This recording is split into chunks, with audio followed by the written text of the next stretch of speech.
Hello guys, in this video I'm going to show you how to select a trading currency in the BlockChain application. The first thing you need to do is enter the app.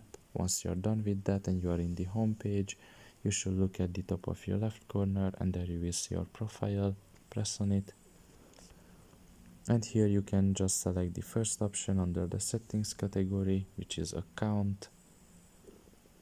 And here you can just select the trading currency. It is the fourth option.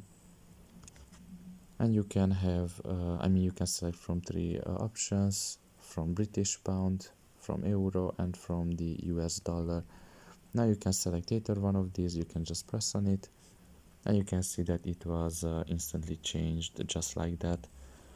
So pretty much this is all about it. I hope this video was helpful to you. Thank you for listening and see you next time.